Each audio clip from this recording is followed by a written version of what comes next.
Hello Fiascotje here and welcome to the first stage of this year's MLC, the Tour de France.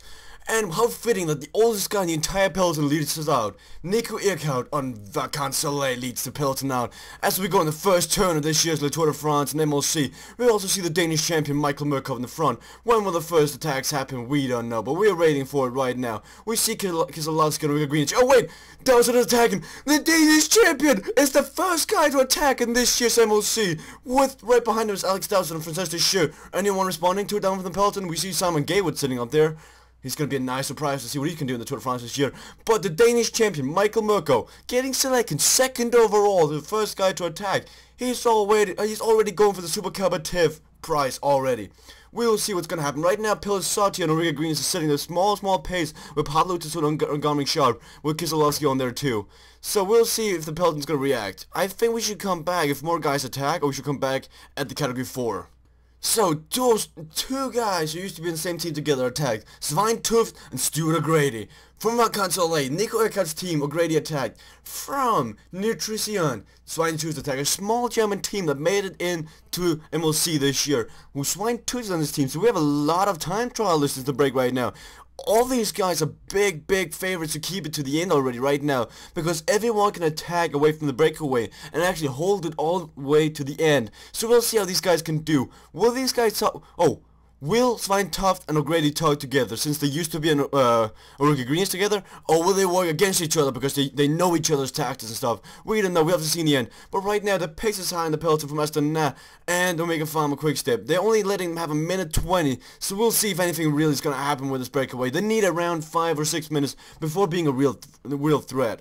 Who's going to be the first to wear the mountain jersey? We see Michael Mørkøv attack in the front. Svein Tuft is trying to follow the attack, but it looks like Michael Mørkøv is strong. Svein Tuft, Dowsett, and O'Grady all reacting to it. Will we see Michael Mørkøv in the mountain jersey, the polka dot jersey, the Danish champion? That would be a sight for sore eyes. But we'll see. They're all nearing it. 2 kilometers left. Michael Mørkøv, Svein Tuft is trying to attack. It looks like Svein Tuft is trying to attack, but this is not his kind of terrain. We'll see. Michael Mørkøv is trying to react. Right behind him is Alex Dowsett. They can see the kilometer report. The first guy to crush this will be the guy wearing the polka dot jersey tomorrow. Looks like Alex Dowsett on the left side, but Michael Mørkøv takes it!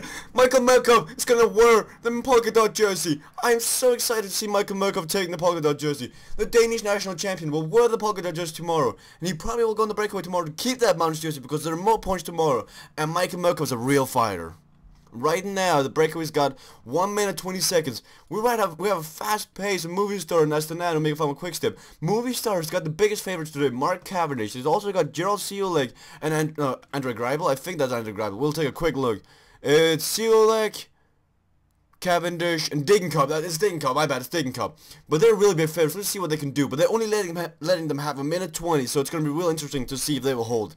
I think we'll come back at the intermediate sprint. The breakaway actually managed to get over 5 minutes, but that lead is decreasing right now because the intermediate sprint is coming up. And we'll just take a quick look down the peloton. Who's really setting up for that? On the left side we see Astana, in the middle we see Cavendish team, and the other side of the middle we see Qhubeka with Greipel. On the right side, so make a Pharma Quickstep with Miss Man, and who's that Trafimov? That's Qhubeka, I think. But in the front they should be starting to sprint in a second. Yes, we'll zoom in. We'll try to zoom in to get a real good look at this. In the front, Alex Dowsett is starting to sprint. Michael Mørkøv's going on the right side. Michael Mørkøv might take this, but it's a re-sprint between Dowsett and Mørkøv. But this one for the intermediate sprint, and Mørkøv takes that one. But down the peloton, they should start to sprint in a second too. Who's going to be the first one to cross this line?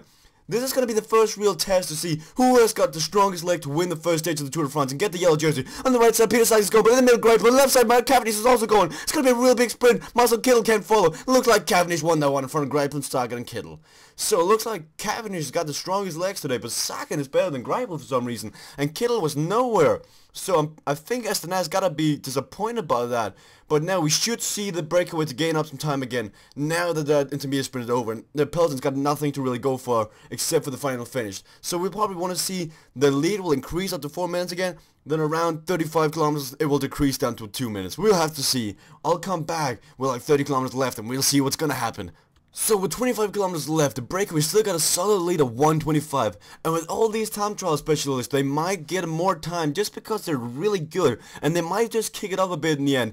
But the peloton's pacing really fast with Cancellara and Christian Nice.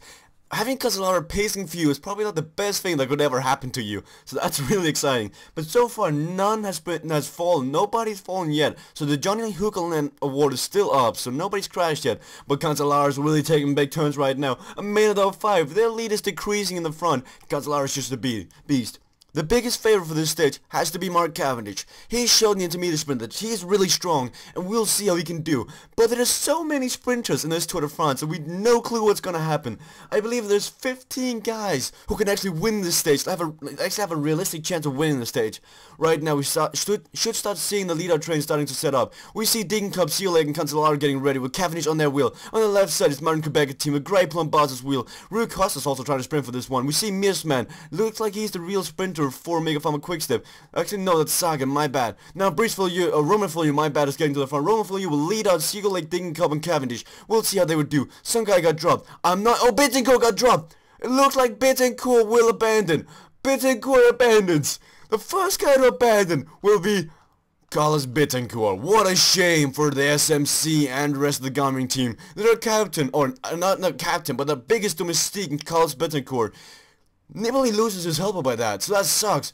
Oh, they're trying to attack in the front. They're really trying to get away now. But I think it's too late. With 25 seconds lead, it's nothing. Astana's really setting a high pace for Kittel. It looks like Kittel regained his powers. And with his leader between Edvard Bosenhagen, Nasser Bohani, and Kittel, it really looks like they want to do something. Team Saxobank has got Anat Moore up there, so we'll see how they will do. Gissing is also sitting up there. I don't know what he's doing, but he's definitely sitting up there. With 7 kilometers left, the breakaway's been caught now. We will see Greibel's team, the Mountain Qhubeka, going to the front. Now Kangar is also getting to the front. I think he's getting water for the rest of his team. Now we see Christian Knies on the right side. He's going up. No, it doesn't matter. There's Daryl Impey's going to the front. 5 kilometers left. What's going to happen? 2 guys got dropped. But the peloton's splitting up. Peter Sagan has got the best leader train right now. But on the inside, Greipel's going with Chris on his wheel. Left side, we see Kittle leader train coming up. Where is Cavendish? We don't see Cavendish anywhere. We'll take a different viewpoint from this. On the middle, we see Mountain Qhubeka. On the right side, Matthew Goss and Peter Sagan. Left side is the Kittle's team. But where is Cavendish? We don't see Movistar anywhere. Peter Sagan, the first one to launch the final sprint with Mohani. Bosenhagen's getting dropped. Kittle sitting good in the front. 1.5 left. On the left side, there comes Cavendish with Tinkoff making an amazing lead-up train for him. On the right side, looks like Kittle launching the final sprint. On the front, Greibel's going. We can't see who's going.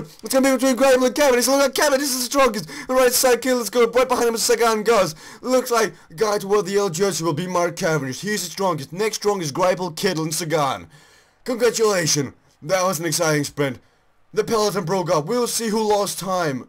It looks like, actually, they came back. But who's the 2 guys in the back? Oh, Krohn and Lastras. The 2 Vacancelay guys got dropped. But I'm really interested to hear from SMC what he thinks about Bittencourt abandoning the race already in the first stage. What happened to him? We don't know. I mean, he just abandoned out of nowhere. But we'll come back at the podiums.